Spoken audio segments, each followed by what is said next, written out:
Hi guys, Bill again. Well, things aren't getting any better on either side of the pond when it comes to race relations. Still, never once to let a bad situation prevent tasteless, one-sided and factually incorrect storytelling masquerade as journalism.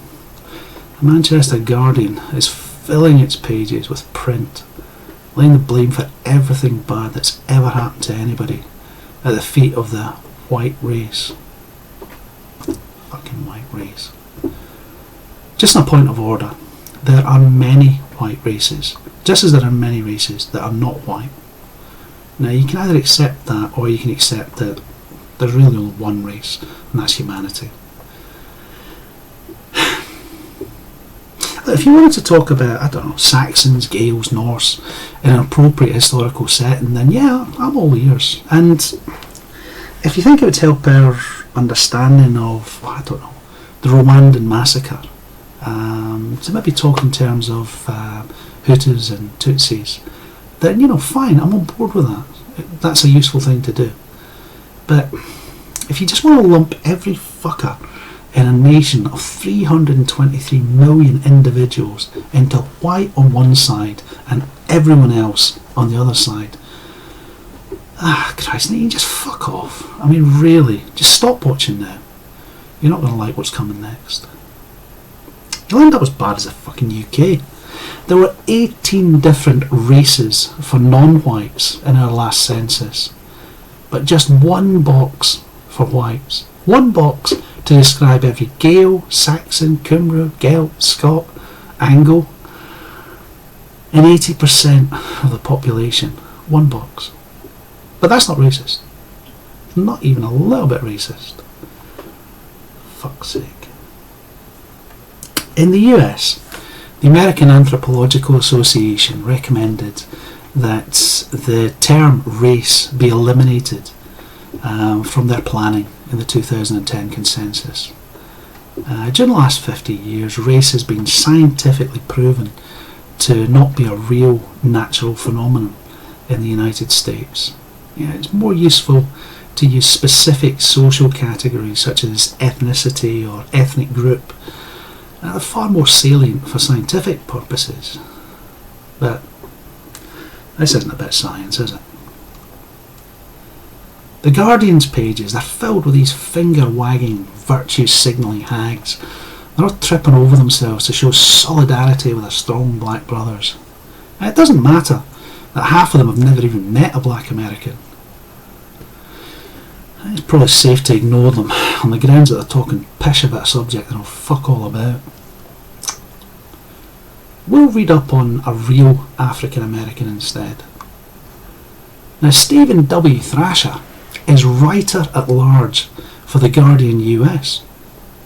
He was named Journalist of the Year 2012 by the National Lesbian and Gay Journalists Association. His work has appeared in the New York Times, The Village Voice, Rolling Stone, BuzzFeed. He's written for The Advocate, and he's got more. There's links to his Twitter and his webpage down below. So let's see what the Guardian's man has to say. Yeah? So I'm quoting. He says that he took his vacation as planned. Not that my travels were exactly free from news. I started out in post-Brexit England. Days after the vote left my black, immigrant and Muslim friends feeling vulnerable. Yeah, vulnerable, huh? Let's think about that for a few seconds, huh? Your black friends in London, Stephen, were nervous. Nervous of what?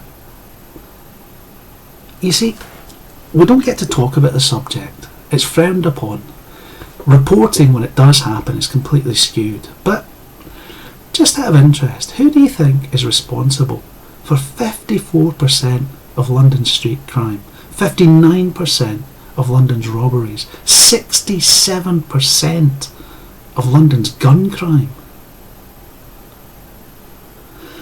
Black people make up just 10.6% of London's population. but they conduct over half of its recorded crimes. Now, British people are in denial about the numbers. All my life, anyone suggesting that blacks commit more crime than any other ethnic group has instantly been branded a racist. It's got to the stage where the figures aren't readily available. It actually took a Freedom of Information request to get the numbers I just quoted, and that was back in 2010. And do you know what the reaction was from the left? As soon as these figures came out, they were cited as an example of institutional racism. You know, evidence that they'd been denying for years even existed was spun 180 degrees to make the police look like they were somehow victimising criminals. Couldn't make it up. Does it sound familiar? There's a link below. I know a thing or two about being an immigrant, Stephen. I've been an immigrant all my life. Now, nobody wants to exclude a hard-working, honest person coming to make a better life in their country. But at the same time, only a fucking retard would invite the entire world's waifs and strays right in, promising them free housing and lavish benefits. All you're going to end up with is lazy, greedy spongers. And yeah, you did hear me right. I am calling self-styled progressives fucking retards. But that's not the best bit. The best bit is you claiming victimhood for your Muslim pals. You do know that the vast majority of Muslims worldwide would happily punish you, Stephen. They'd punish you severely just for your sexuality, just for the way that you are. They'd murder you in most of the Arab countries I've visited. Right here in Britain, your own paper reported that 52% of British Muslims want homosexuality to be illegal. Fuck me, Stephen. They'd ban you. They'd put you in jail. And they're nervous. What are they fucking nervous about? Another reality check. 5 times as many whites are wounded in racially motivated attacks than all black and ethnic minority groups in the UK combined. Now just take a wild guess at which minority ethnic group are carrying out most of these racially motivated attacks. And it's not just on whites. Muslims tend to pick on other Asian communities as well. Look, put it another way. How many Spanish Muslims were blown to bits in Madrid by non-Muslims? How many Muslim commuters died on the underground or on double-decker buses at the hand of non-Muslim suicide bombers? How many British Muslim soldiers have been run down by non-Muslim car drivers, then hacked up with machetes afterwards? How many Belgian Muslims have been gunned down visiting a fucking museum by non-Muslims? How many French Muslim cartoonists have been shot to pieces by non-Muslims offended by their work? How many Muslims have been driven over by some fucking non-Muslim maniac driving an Arctic lorry? It goes on. It goes on and on and on. How many German Muslims have been hacked up by a mad axeman this week by a non-Muslim rampaging through a fucking railway carriage? The Polish shot him as well. Moving on. Here's what a man's got to say about 3 police officers being murdered. There had been yet another police shooting in Louisiana, though this time towards the cops. That's it.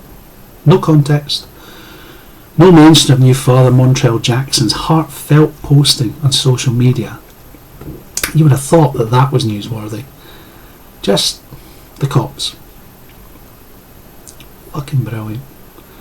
Stephen, you're all heart. He says, I had been out of the country as the anger regarding Alton Sterling and Philando Castile had risen, and that seemed to have changed nothing. Even the horrifying death of the latter on live video did not stop American police from killing about 24 more people since. Will the violence police are facing themselves make them act more peacefully, or just lead to more violence? What do you think, Stephen? Thousands of demonstrators chanting, "What do we want? Dead cops," while they're rioting and destroying neighbourhoods that the police are sworn to protect, but ordered not to. Lunatics driving police officers, fucking murdering police officers in the streets. And there's numpties like you are refusing to acknowledge the part that individuals who are shot by police have played in their own fate. The police are going to react as if they're under attack, Stephen, because that's what's happening. The President said attacks on police are an attack on all of us and the rule of law that makes society possible. And that made Stephen really sad. He said Obama won't say that the attacks by the police on black people are also an attack on all of us and on the rule of law that makes society possible. I'm sorry, Stephen, but that's because that isn't what's happening. The police aren't attacking black people. They're responding with lethal force to life-threatening situations. Like when a police officer says do something, just do it. He's got a gun. He might use it if you act the cunt. You know, like resisting arrest when you've got a gun in your pocket, like Sterling did. Or continuing to reach for something when the officer tells you not to, and you both know that you're in possession, whether it's legal or otherwise, of a fucking handgun. Look, it's tragic. Those officers didn't want to shoot anyone, but every day they're exposed to the very real danger that some fuckwit might try and kill them. Of course they react violently when their lives are in danger. So would you. Stephen's still banging on about Obama though.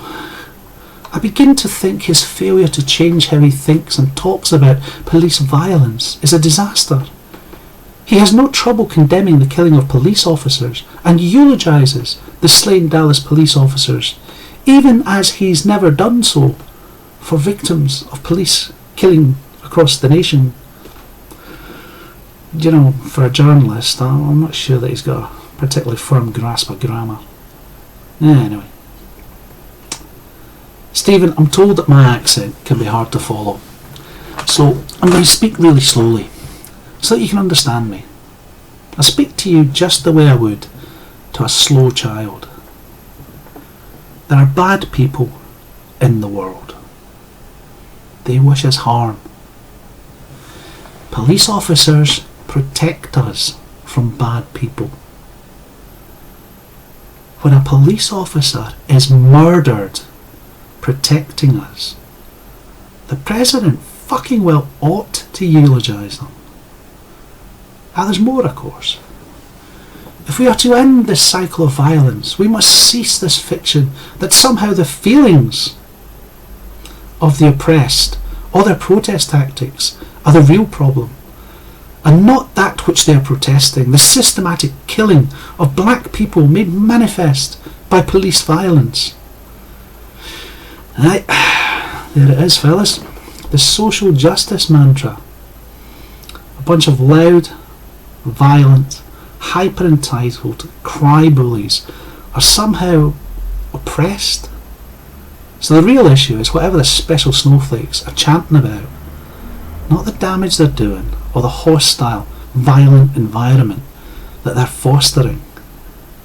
And Stephen ends on the perennial left-wing hobby horse. God, gun control. We also have done shamefully little to change the violent flow of military war equipment. What, Abrams tanks? Apaches? Military war equipment to local police departments, nor have we done anything to change the proliferation of guns into the hands of the American public. Fuck's sake. I don't think I've ever done anything on gun control. But I've got a wee story for you, Stephen. I've been to Sierra Leone. It's in West Africa. It's an amazing place. Got fascinating history. It was the eventual home for the former slaves that the British freed during and after the American Revolutionary War, your American War of Independence. It's paradise. It really is. The sea is absolutely teeming with fish. There's mile after mile of glorious, beautiful sandy beaches. The land it's incredible. You know, you drop an apple core, give it a couple of years, you'd come back to an orchard. The problem is, there's also a vast amount of mineral wealth up in its mountains, and that's a problem.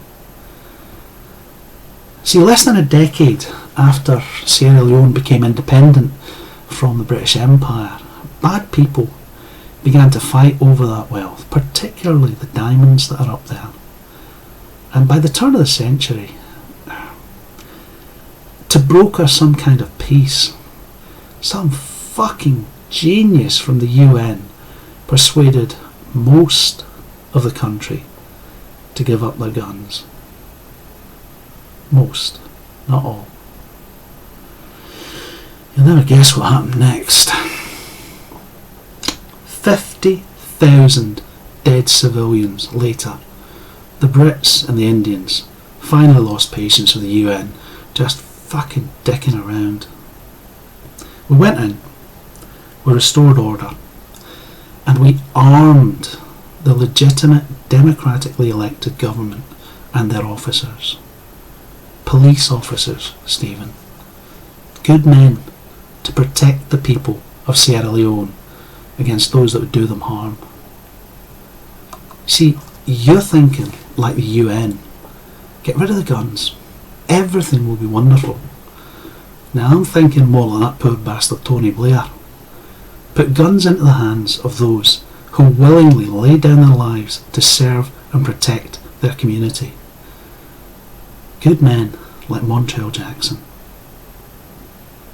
There are reasons, good reasons, for the insanely high level of criminality in black neighbourhoods, and I'm happy to discuss them. But the sheer level of criminal activity in those neighbourhoods is an inescapable fact. If you're engaged in criminal activity in such an area, or if you're acting in a manner that a reasonable person would characterise as resembling a person engaging in criminal activity, you will inevitably end up interacting with the police. When that happens, it's on you. It's beholden on you to de-escalate the situation. It doesn't matter how innocent you are, or how guilty you are, or what you've done. Nothing else matters apart from you taking responsibility for your part of the altercation. Cooperate. I mean, maybe the police officer is a racist arsehole. Maybe he's just gagging for the chance to cuff you, drag you back to cells, and give you a good kicking when you're out of the public view. Maybe. That would suck. But it's unlikely to be fatal. To be honest, it's unlikely to happen at all.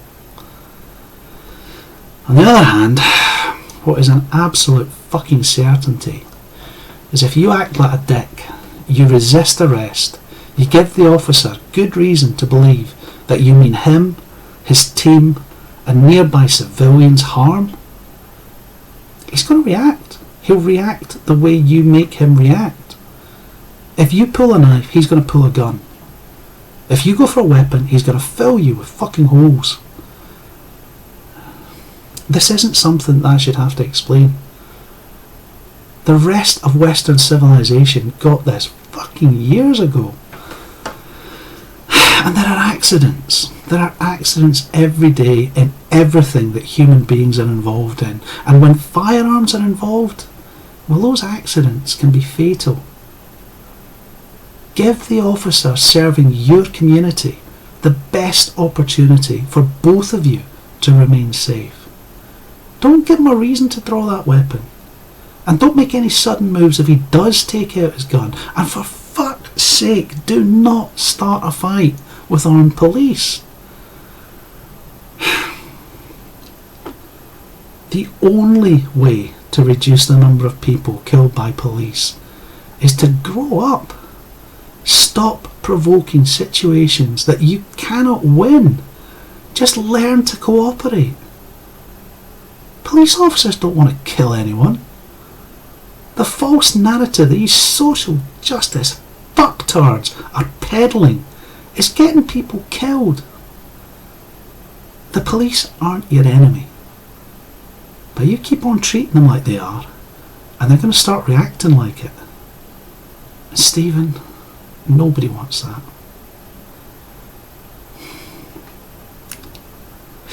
Look guys, this isn't my usual thing.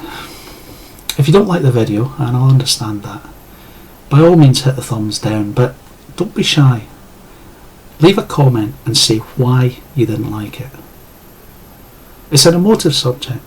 It's one I might come back to, although I think I'll leave it a little while for things to calm down on both sides of the Atlantic before I do. Laters.